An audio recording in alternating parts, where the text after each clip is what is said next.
Assalamualaikum warahmatullahi wabarakatuh. Selamat pagi anak-anak, salam sehat selalu dan tetap semangat dalam belajarnya. Berjumpa kembali pada mata pelajaran pendidikan kewarganegaraan.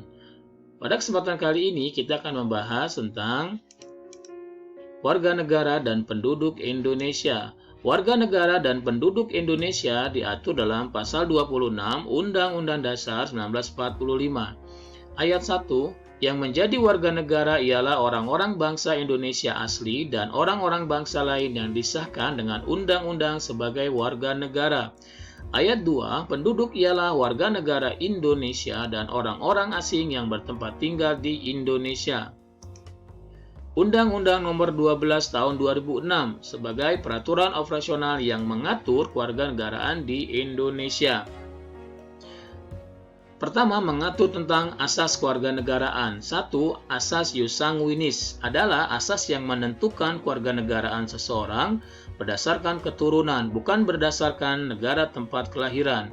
2. Asas Ius Soli secara terbatas adalah asas yang menentukan kewarganegaraan seseorang berdasarkan negara tempat kelahiran, yang diberlakukan terbatas bagi anak-anak sesuai dengan ketentuan yang diatur dalam undang-undang ini. 3. Asas kewarganegaraan tunggal adalah asas yang menentukan satu kewarganegaraan bagi setiap orang. 4. Asas kewarganegaraan ganda terbatas adalah asas yang menentukan kewarganegaraan ganda bagi anak-anak sesuai dengan ketentuan yang diatur dalam undang-undang ini. 5. Asas kesatuan hukum dan asas persamaan derajat. Asas kesatuan hukum berarti bahwa bila terjadi perkawinan campuran, maka salah satu pihak harus mengikuti kewarganegaraan pihak lainnya sehingga terjadi kesatuan hukum antara keduanya. Sedangkan asas persamaan derajat berarti bahwa bila terjadi perkawinan campuran, maka tidak mengakibatkan berubahnya status kewarganegaraan seseorang, di mana masing-masing pihak dapat tetap pada status kewarganegaraannya semula. Jadi di sini ada hak yang sama antara pria dan wanita yang melangsungkan perkawinan campuran untuk menentukan status kewarganegaraannya. Istilah-istilah dalam kewarganegaraan. 1. Apartheid, yaitu adanya seorang penduduk yang sama sekali tidak mempunyai kewarganegaraan. 2. Bipartheid, yaitu adanya seorang penduduk yang mempunyai dua macam kewarganegaraan sekaligus atau kewarganegaraan rangkap. 3. Stelsel aktif, yaitu seorang harus melakukan tindakan hukum tertentu secara aktif untuk menjadi warga negara atau naturalisasi biasa. 4. Stelsel pasif, yaitu seseorang dengan sendirinya dianggap menjadi warga negara tanpa melakukan suatu tindakan hukum tertentu atau naturalisasi istimewa. 5. Hak opsi, yaitu hak untuk memilih suatu kewarganegaraan dalam stelsel aktif.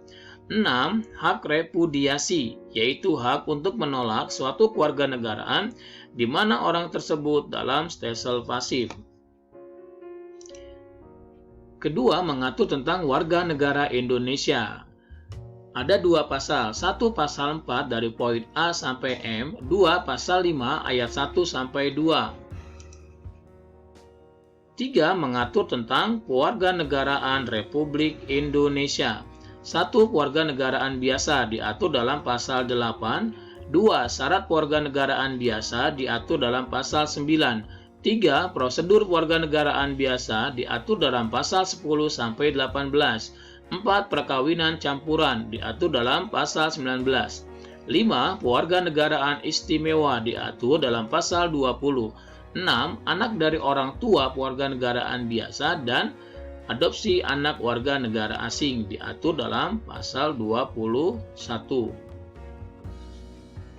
4. Mengatur tentang kehilangan kewarganegaraan diatur dalam pasal 23 dari poin A sampai I. Dan yang kelima, mengatur tentang cara memperoleh kembali kewarganegaraan Indonesia diatur dalam 3 pasal. 1. Pasal 31.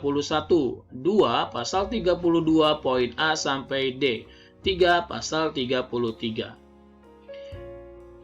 Baik anak-anak, ini adalah Undang-Undang Nomor 12 Tahun 2006 yang menjadi landasan dalam mengatur kewarganegaraan di Indonesia. Demikian anak-anak materi yang kita bahas pada hari ini, mudah-mudahan dapat dipahami untuk semuanya. Terima kasih. Wassalamualaikum warahmatullahi wabarakatuh.